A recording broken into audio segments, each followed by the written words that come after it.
Hey everybody, we're back with one more comic book review, Star Wars related. Happy May the 4th. And this is one I've been wanting to talk about for a while, and I figured May the 4th is appropriate time. So I just covered a couple of stories involving Qui-Gon Jinn. This one I want to cover this 10-issue story about Yoda. Before we continue on, please like and subscribe, comment below, let me know what you guys think of Yoda, and his entire arc throughout the entire franchise of Star Wars. So this is written by Cavan Scott, art by Jody Hauser. So we're in the present day on Dagobah.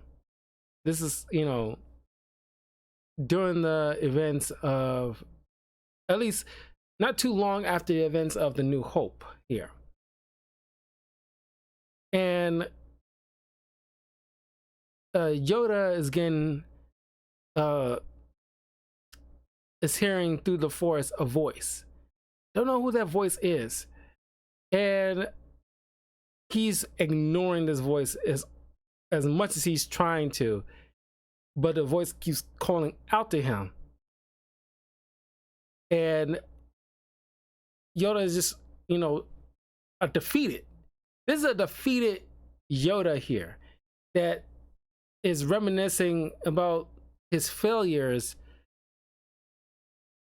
and he just wants to just live out the rest of his, remaining years and just in seclusion. That's all he wants to do.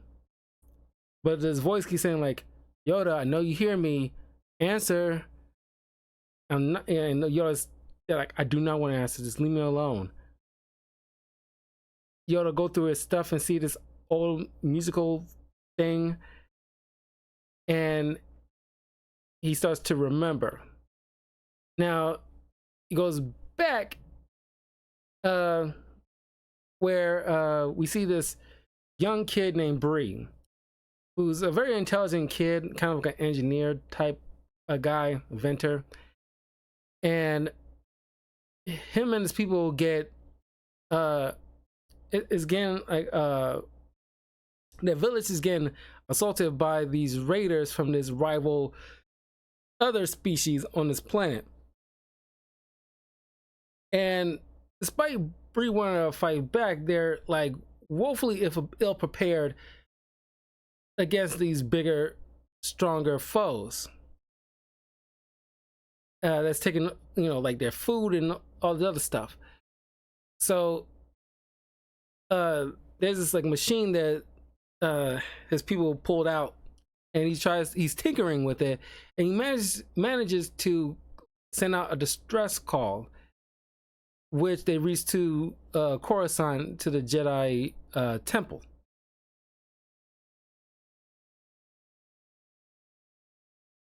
There are these raiders. They're big and orange, pretty much.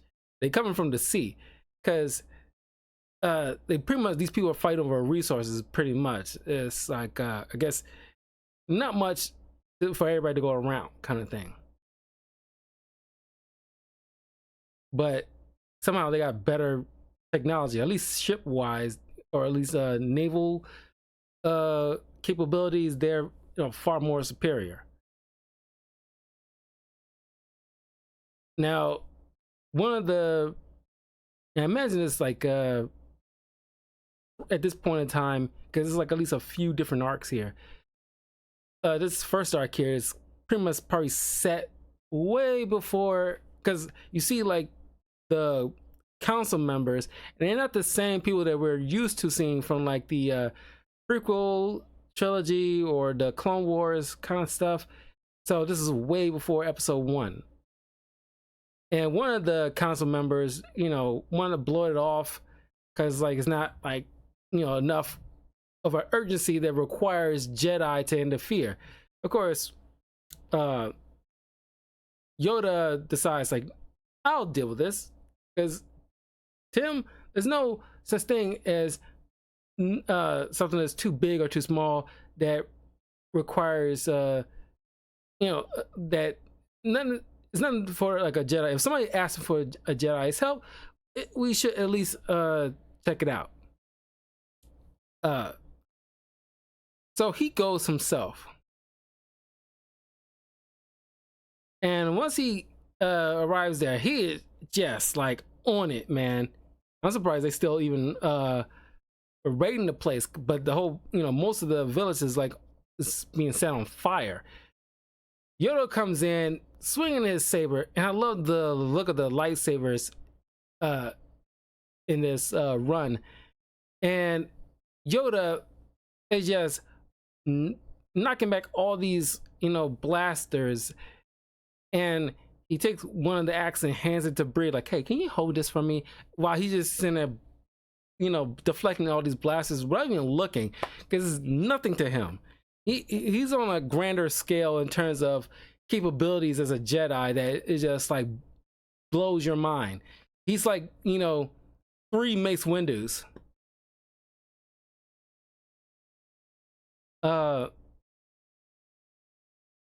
These raiders make a run for it when Yoda has them on the back foot, and it's like, go now. So they run and away. And so they're celebrating, honoring the Jedi for helping them. Bree befriends Yoda and shows him the musical instrument that Yoda pulled out earlier, and he teaches Yoda how to use it. And Yoda decides to stick around for a while and hang out with these people. Now, this came out in like 2002. Now, I read like the first couple of issues, and I didn't really give it much of a chance because, like, I don't know, I was expecting something else, and I thought, like, oh my god, this is him just going to be palling around with these other people and fending off raiders, and that's because it always watching Rebels or Clone Wars. I know it's very Kurosawa kind of stuff, but honestly, it gets kind of tiring when you play the same beats where, like, oh, the Jedi or a bunch of Mandalorians or clones teaching some farmers how to fend off raiders and teaching them how to fight. And it's like, oh my god, this song and dance again. It's like almost all the time. It's like it gets kind of tiring. But it's a lot more to it than that. I should have, kept up with it, but like I said, you kind of like lost me for a minute. So that's why I decided to come back since it's completed story, so I can read it all in one go. So Yoda is just hanging out. He's sending like a message back to Coruscant. It's like, I'm sticking around for a while. I'll be back soon. And of course, the snobby Jedi, is like, oh my god, like, what is it about this place that Yoda want to stick around? It's not a big deal, like harumph. It's like what's up with this? It's like, kind of thing. It's like he doesn't understand, the importance or the grander scheme of things, because he thinks he's like above it all kind of attitude. So everything seems to be all fine and dandy. The Breeze people are like practicing like how to fight back. Listen to Yoda's teachings. Breeze very like drawn towards him, and learn the ways of let's say pacifism, but it's just the knowledge that he gets from Yoda. It means a lot to him. He looks at him up like a hero, and he's tinkering with his machines. They building like better infrastructure to fend off against outside forces, that kind of stuff. Then like the Raiders shows back up again, and somehow like they can't find Yoda for some reason, and Bree manages to get one of his tools, the things he was tinkering with, and he presses a button and lets out like a sonic scream, which disorients everybody and sends like this like the orange fish people away. But they notice that, oh, Yoda is missing. These guys must have kidnapped him because he left his lightsaber. So Bree decides to pull together some band of a band of people to go into the enemy territory to try to find Yoda. They end up we seeing like Yoda, captured, not saying a word, but the leader thinks like, oh, we can use him as like a bargaining chip in some kind of way. But then Bree shows up, liberates Yoda, but it turns out Yoda wanted to be captured because the way of the force kind of thing, and notices that the children of these people have been going through a lot of hardship. They only, I guess, like only was bred to like fight or whatever, because they seem to be like, not in good spirits.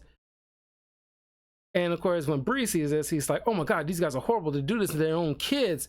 And so despite, Yoda's protest, Bree ends up killing their leader.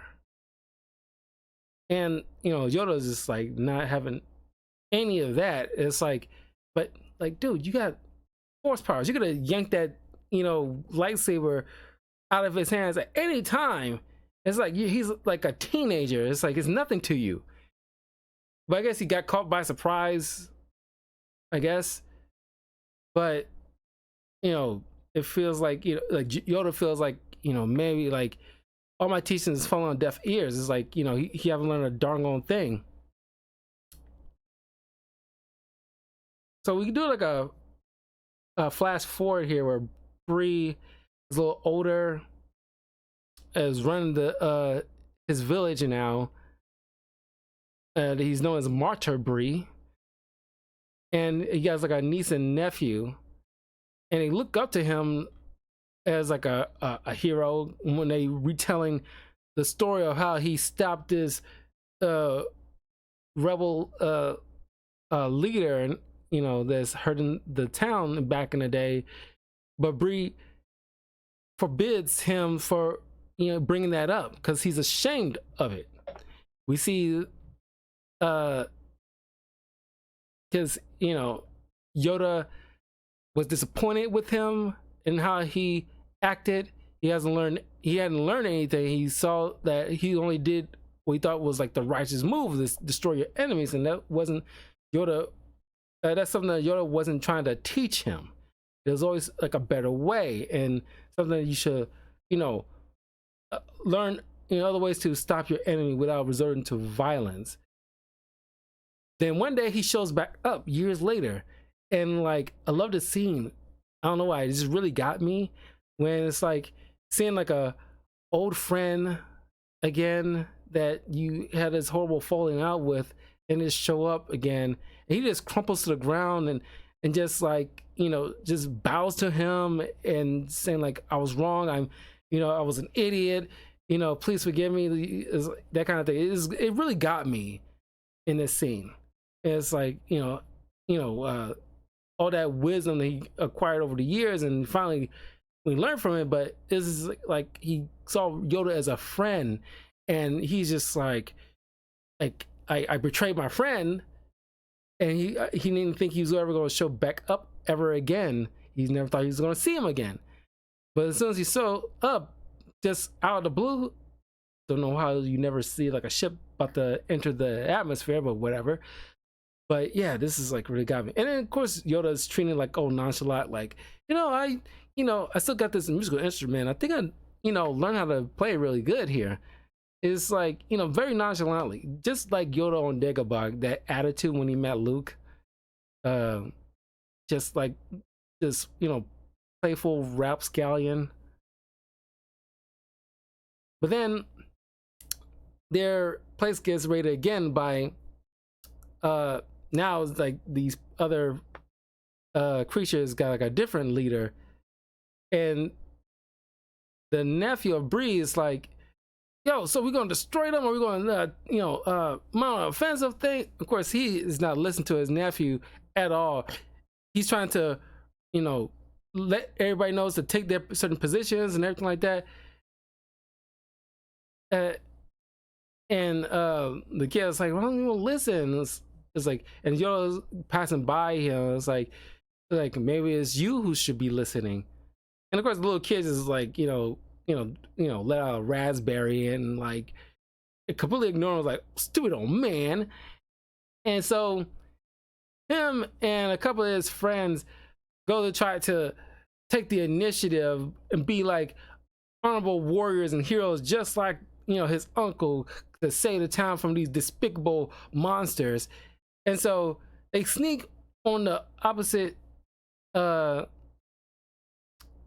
the enemy territory and kidnap the leader's daughter, and it brings her back, and Bree is just like, what the hell are you doing?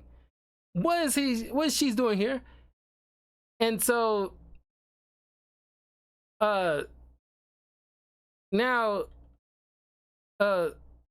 when first of all, I don't even know why. Well, I know why. They're still like fighting over resources. Don't know why they keep like trying to attack these people. Like they're the only ones that try to get, like, I guess because they pretty much stockpiled it better than them, I guess. I don't know, sure. So they figure it's kind of like Vikings. Like you go, they're not farmers or anything like that. Well, they're fishermen, obviously, but I guess most of the resources in their territory, so they get the bulk of it. So like Vikings, they just go where it is in one stockpile, gather them up, and just take it to their thing, rather than try to do the manual labor for something that's not much in their territory. But then once the leader realizes her daughter is gone, it was kidnapped, Bree shows up just like, look, we don't want no problem. I have your daughter. She's fine. Here she is. We don't want any trouble. My stupid nephew was being ignorant. And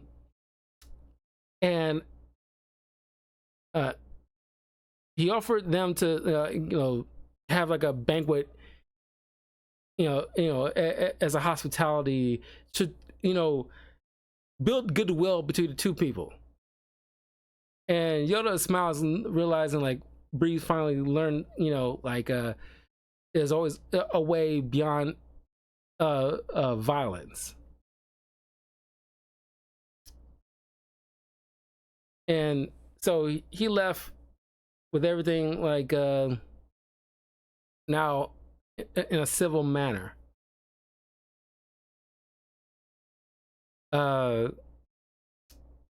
Then in this next story, where Dooku is still like among the Jedi. I'm pretty sure this is like I'm not sure at what point, because I'm not sure if he's haven't, well, he's still young-ish looking, but starting to grow gray hairs here and there. But I'm not sure where what age we might be dealing with Qui-Gon in this point in time, but probably definitely way before episode 1. Yoda wanted Dooku's assistance in order to teach another group of younglings and in the ways of mastering their lightsaber skills. Yoda just can't help but reminisce about like Dooku's upbringing.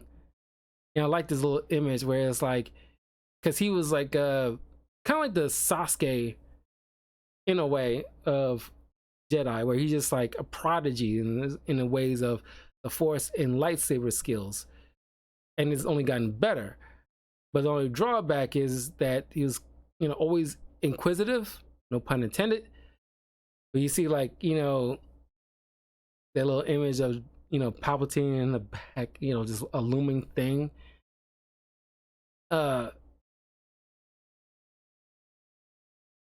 I wanted this like because I want to like read this thing. Uh, Too often his thoughts stray from the present, and that is going to be like a major theme to this particular arc about like uh, uh, events of a future and the dangers of taking it way too seriously than it needs to be. We'll meet these three Padawans. Uh, got the tiger's name, but the lizard creature is like a Garir, and the Wookiee is Korish, I think. And of course, you know about like the grown-ups between the grown-up versions of these two, and it's like the animosity because the girl Gear,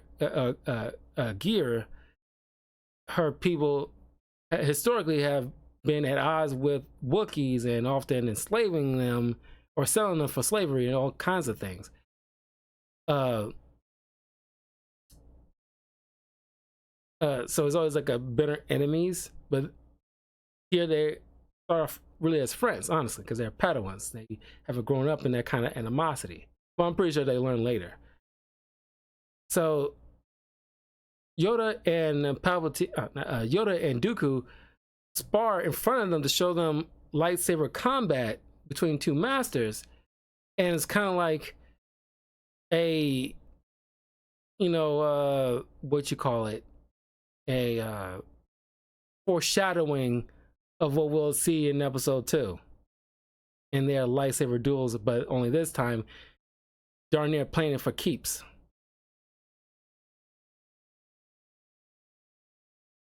And Yoda brings up about Sifo Dyas, and we get very little images of what Sifo Dyas looked like, and it shows that him and Dooku were best of friends as Padawans, but he had like a falling out with the Jedi Order because of him straying away from the path, and it's shown that he had skills at foreseeing future events via the force visions, and they see that as like a danger of falling off the path of a Jedi. But then you see Harish having visions of him for himself, where he sees like his Padawan friend Greer of potentially falling to the dark side.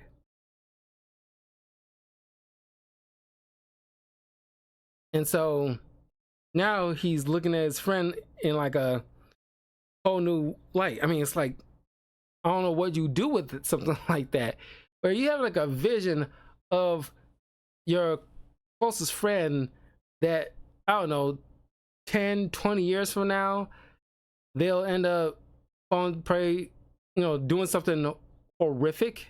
It's not that that too dissimilar to that brief moment at the end of Clone Wars where Obi-Wan, Ahsoka, and Anakin head to that planet with those like the father, sister, and brother, where he sees his vision of his future as Vader and loses it before they wipe his memory. And it's like what what are you going to what can you do about something like that, where it's like you see a friend that has a very minority report. It's like, what could you do, or what should you do if you know for certain, or at least kind of sort of for certain, that your friend or somebody that is going to be cause a catastrophic thing in the future? And could you steer them in the right way, or do something what Karish is gonna do, which is well, we'll see in a minute. But we see here that how we found Garir, where after like a Wookiee and I forgot her species name called, but after a fight between the two, the Wookiees find, because they're mostly peaceful people anyway, they find this baby in this aftermath, and Yoda notices that this baby, because Yoda has the greatest relationship with the Wookiees. Yoda sees this baby is already very in tune with the Force, so he takes the baby to be taught as a Jedi. But now Caris is like worried about the potentiality of what this girl is going to rot in the future, and he's acting very aggressive and just mean for seemingly no reason to Garir, but Yoda is probably chalking up to like just the animosity between his people and her people. But he explains to Chris like I know about how each of your people like have like a grievance with each other, but here in the Jedi Temple, there's no business like that here. You treat each other as peers. You don't have to be friends with each other. No one can make you be friends, but you will treat each other with respect and be civil with each other. So Chris goes to the lunchroom, hugs it out with Garir, but he's still getting these visions. He ends up going to Dooku a couple of times about this. He's only confiding in Dooku because he sees Dooku as he looks up to Dooku, and he confides in Dooku about these visions. And Dooku, I'm not saying like Dooku was wrong in this, but we just know how Dooku is going to end up being. But it's just like,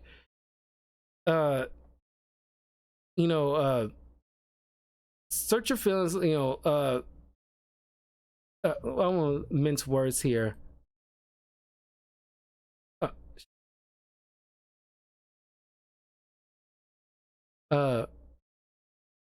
Very few things in the galaxy are certain, but it would seem that the Force is trying to warn you of something. Master Yoda isn't one to take action on the basis of vague visions, especially if one is accusing of a student years before they might fall to the dark side. A warning so far in advance is a gift for a Jedi. Just have patience. Essentially, watch her, every step. And the moment arises that something like that might occur, you'll be ready. Because, Dooku's taking, his advice to her is like, put that in your back pocket. Don't ignore it, but don't act on it yet because you don't really have any proof, especially if it's years from now that the dominoes haven't even been put in place yet. If it ever comes around at all. Because we all know future is always changing and moving. You don't know what might occur in the future. But then on this one of the Padawan tests, Yoda takes the group of Padawan students to this planet as part of their training. Harish takes Greer, far away from the others separately, and decides to fight and potentially kill Greer. Now that Tiger student tries to intervene, but because Carissa is so good at the Force and lightsaber skills, he was no match. But he goes to get he doesn't go to get Yoda, but Yoda senses a disturbance, so he shows up and he just lays, Chris lays it all out right then and there. Greer's gonna fall to the dark side, and she's like, I'm not gonna do that. I like being a Jedi. I'm not gonna fall to the dark side. What are you talking about? And of course, Yoda, asks like, Chris, do you sense the dark side in me? And Chris is like, no, I don't sense anything like that from you. Well, that's the thing. The dark side was always going to be with us as a part of us. Just because you're a Jedi doesn't mean it's purged from you. Is you learn, to master your feelings and things like that. So, Greer gets up and Chris still trying to fight her, but she managed to subdue him and destroy his lightsaber. And then I was like, okay, now the battle's done. So Chris goes back to the temple because much, like Yoda says, is much to learn you still have. As Yoda would say, fear is the path to the dark side. Fear leads to anger. Anger leads to hate. Hate leads to suffering. So he goes to Dooku after realizing Dooku has been like offering guidance to Karish and wonder why he didn't bring this to his attention. And Dooku brings up, like, I know what the Jedi do to people who has these kind of visions, and he brings up about Sifo Dyas, and it's like, I don't want what happened to the Wookiee the same way it happened to Sifo Dyas. So I figure, like, I think it might be best if I tried a different approach. And it didn't turn out as well as I thought it would be, but it was the best course I saw at that time. So Greer decides that she will abandon her Jedi training, thinking like, okay, if Chris felt so strongly about me falling to the dark side years later, I'll just cut off my Jedi training here and now and just, return to civilization, so that way I can avoid a potential situation like that. Which it bothers, it upsets Yoda to a certain extent, or at least he's disappointed because he saw a potential with Greer, and it was like a shame that all that will just go to waste over a vague potential future, and that might or might not come true. But I don't know, it's just like it left a conundrum in my mind. It was like, I don't know, knowing that we know with Vader, and the fact that we had that brief moment in Clone Wars where he knew that what's going to happen, that wasn't even a question, that was definitely going to happen. But it's just, if you knew something's going to happen, like, that leads up to debate. You don't really maybe need to kill the person, but the fact that, could you bring that to attention, or will that cause it to happen because you dare bring it up, is a conundrum with time, with the time continuum. It's like, would you, what you bring up could facilitate that happening anyway, or would you remain silent? You just outright kill the person before that happened? It's all Theoryville at this point.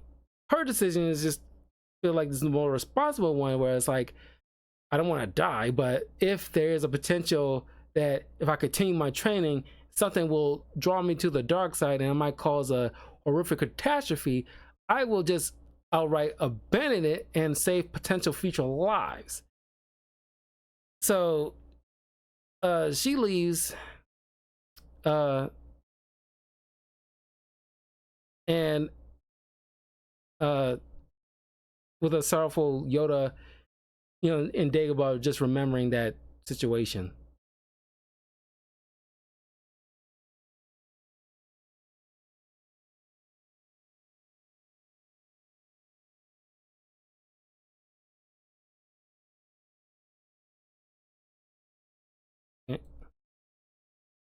So once again, this mysterious voice keeps calling out Yoda. Uh,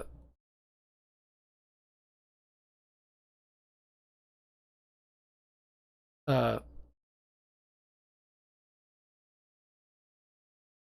uh, yeah, it's basically like, I know you're in exile, but there's, you know, more that you can do right now. We need you.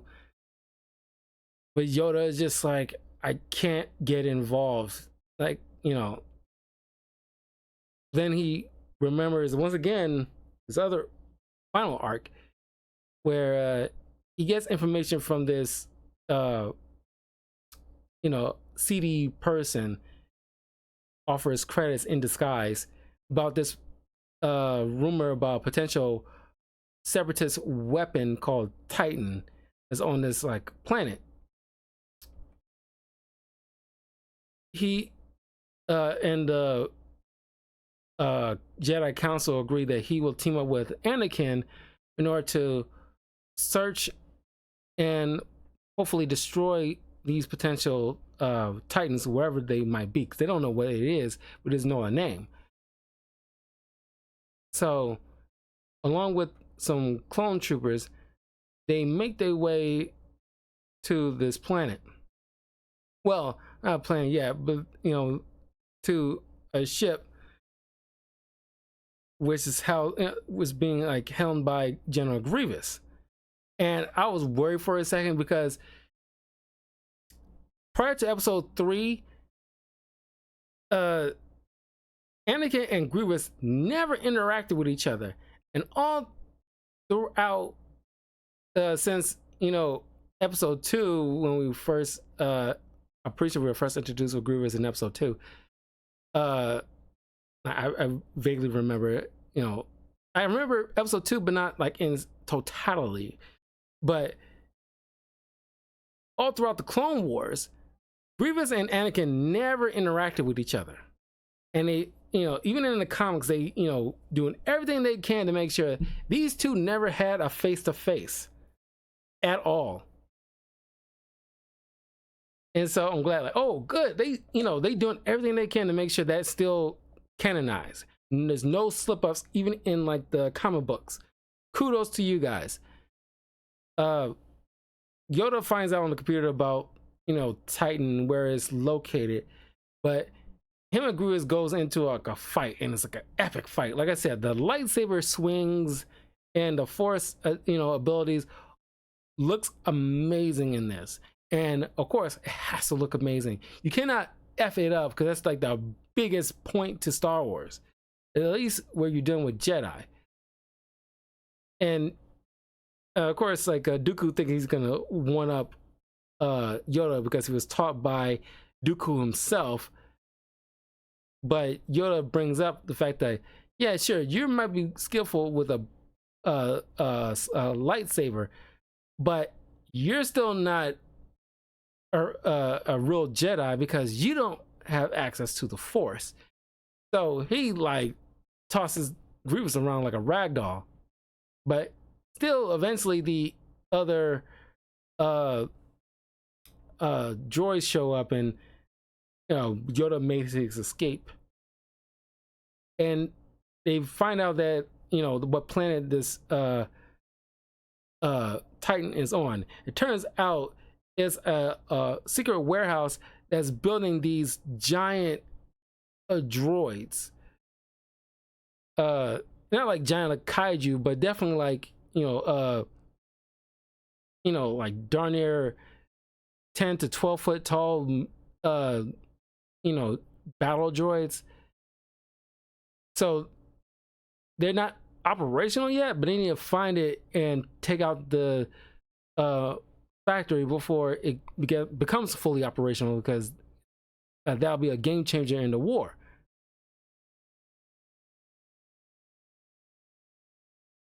And of course, Yoda's have to warn Anakin's like, hey, don't get too overconfident, because Anakin's like, this warehouse doesn't have much security.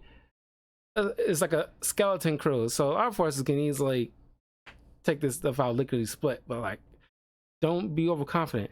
And of course, Anakin brings up, because it's so Anakin, I'm not overconfident, I'm just confident. Of course, it goes tits up pretty fast, where these, they get ambushed by it wasn't a skeleton crew. They can completely get ambushed by a bunch of droids. And the Caesar, the commander of this clone army here, him and a bunch of the clones get annihilated, and only Anakin and Yoda left standing. They find the factory and they plant explosives to destroy the entire facility, which is completely underground, mind you. And the explosives is like craters the entire, area. But one of these Titan droids managed to make it escape. Somehow it got activated. So look how massive this thing is. It's like, almost like 3 times the size of Anakin is. Like if Anakin was like 6 foot bare minimum, then it would be like, this thing could be like 3 times his size, or probably a few inches, probably double his size plus a couple of inches. So the armor is made out of, at least the outer surface is made out of Durasteel, which is, easily, it's not as strong as Beskar, but definitely enough to deflect lightsabers. So making them very durable. It kind of reminds me of those dark troopers in Mandalorian season 2 that Mando has like a tough time even dealing with one, but like a whole platoon of it is like way too much for even him. And that's why it took like, a Jedi to actually dominate this, a group of these things. So this is kind of parallel to that. Now it's like it takes probably 2 Jedi in order to deal with just one of these things. So Yoda manages to get inside this thing and destroy its insides, because that's the only vulnerable part. But it ends up shooting itself into the atmosphere, and while Yoda is still tempering it and destroying it from the inside out. But Yoda's realized, like, okay, I'm feeling the effects of the cold space, and I know I'm going to die out here. So he's going to resign himself to his fate until he hears Anakin on the comms, because he quickly ran to his ship and attempt to rescue him. But he needs to be able to, because since Yoda can't do it, because he can't see outside, of the robot, and Anakin, it's up to Anakin to kind of, because it's like there's like ice debris, and if someone's going on, he cannot settle things in order to line up so he can open his hatch to let Yoda inside. But Yoda's giving him the confidence, like, you're stronger than even I am. Trust in yourself, listen to the Force. And then of course Anakin does it. He lines everything up. After he lets Yoda know, take your saber, cut your weight out. And so he shoots, like, and he gets let into the vacuum of space, but Anakin manages to get him inside his ship. He makes enough full recovery, and he asks Yoda, was like, all that you said to me, that was, a load of crap, wasn't it? Like, me being stronger than you. And then Yoda's playing coy, is like, I will never tell. I'll never tell. Then back into the present day of Dagobah, it turns out the voice Yoda is hearing is Obi-Wan.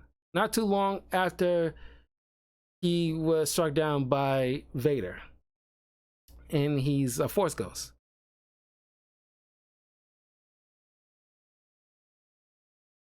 and he's telling Obi-Wan, it's like, I can't get involved because I failed to see Palpatine's machinations. You know, we lost so many of our own. I've supposed to been like the greatest of all the Jedi. I've supposed to been the wise one. I've supposed to been essentially the leader. I was supposed to have had, out of everybody else, I was supposed to be the one that knew better, and I failed to see, you know, the Sith underneath our noses. And this is like Yoda's biggest regret and things that caused him to go into exile in the first place.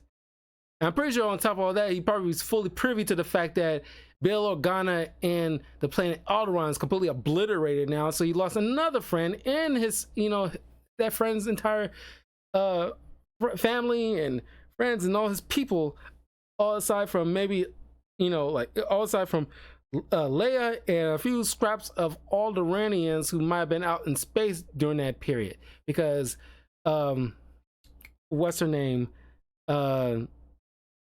Crap, played by that actress that got fired unjustly, in my opinion. Crap. Gina Carano, who played that, you know, rebel fighter.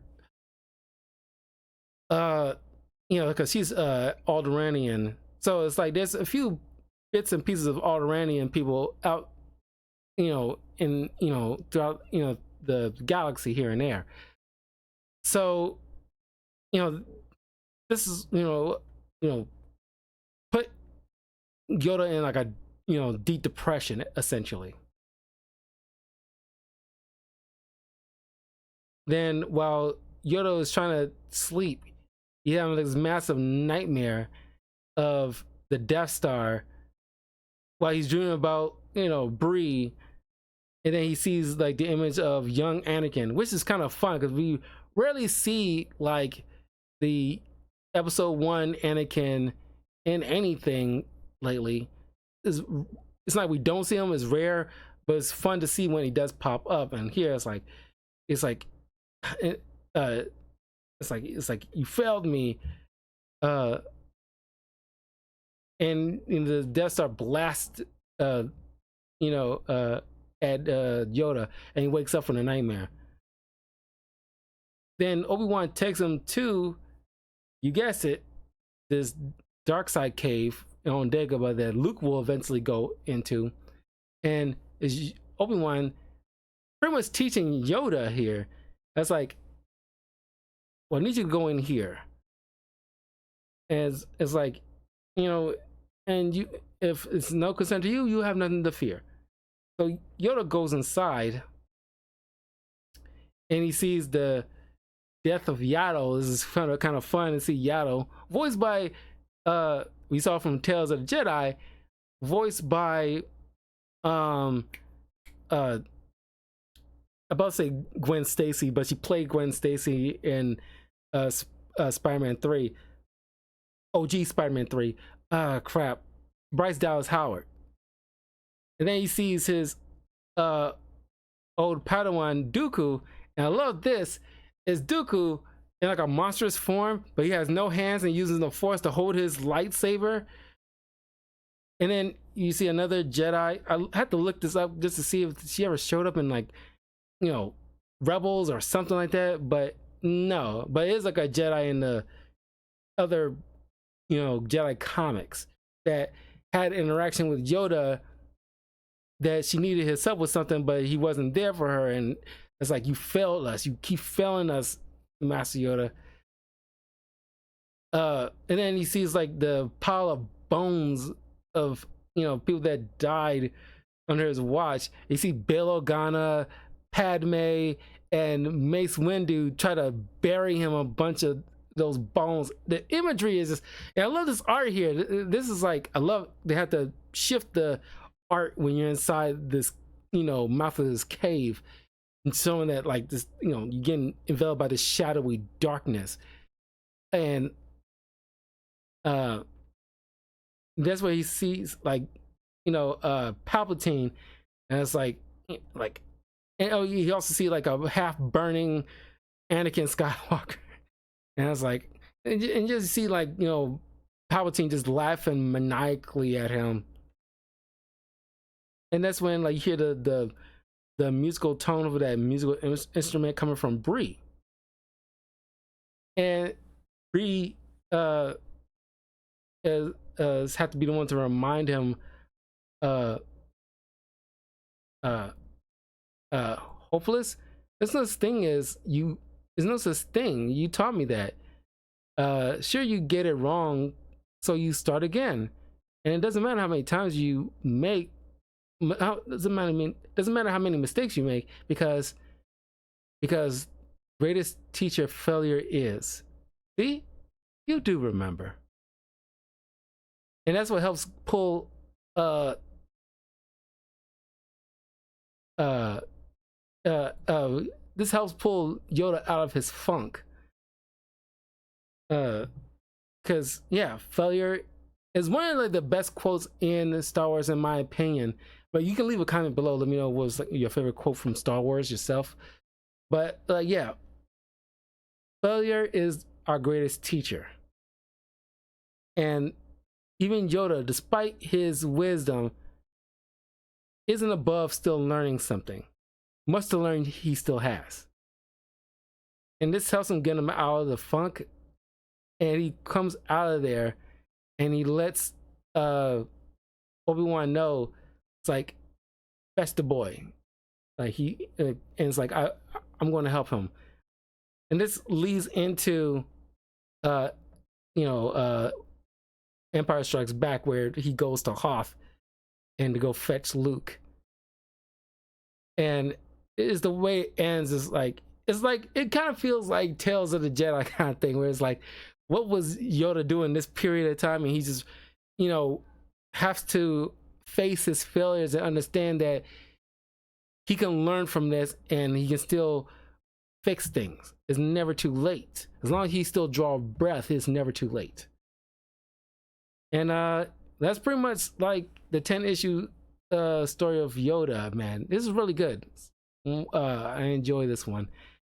But leave a comment below.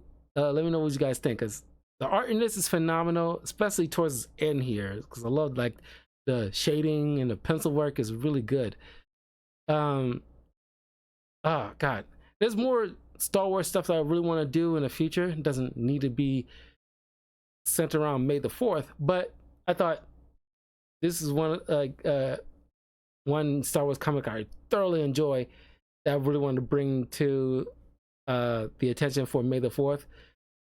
Current stars that I'm reading on like a monthly basis is the Darth Vader book, and at some point I want to do like a because it's a really good Vader story, but there's, you know, quite a few arcs that I really like, but there's one particular arc that ties into like this dark dark droids thing that I don't really care for, that I can either skip over or just like, you know, stop at that point. But yeah, at some point I want to do like a Darth Vader one. But yeah, there's definitely other stuff I wanted to get into with Star Wars related content. But hey, you guys can leave a comment below. Let me know if there's like a Star Wars comic that you think I should review, and I can put on a list, and I can talk about my thoughts on that, because this one's really good. Highly recommend it, especially if you are really a big fan of Yoda himself, because I really love Yoda. You know, right there with Qui-Gon and Luke Skywalker and Anakin being my favorite characters of Star Wars, and Obi-Wan being my favorite characters of Star Wars of all time, and of course Ahsoka Tano too. But anyway, I will see you guys. Because I'm supposed to be doing like a movie review, but I think I'll save it for tomorrow. This is the only thing I'm going to do tomorrow, I guess. Again, like, getting towards like into the evening, and I want to get back to playing some FF7 Rebirth, because hopefully I'm pretty much close to wrapping it up, so I might as well just get right into it. But I will see you guys later. We'll probably grab something to eat first, then hop right into it. But I'll see y'all soon. Take care. Be well. And happy May the 4th. And May the 4th be with you.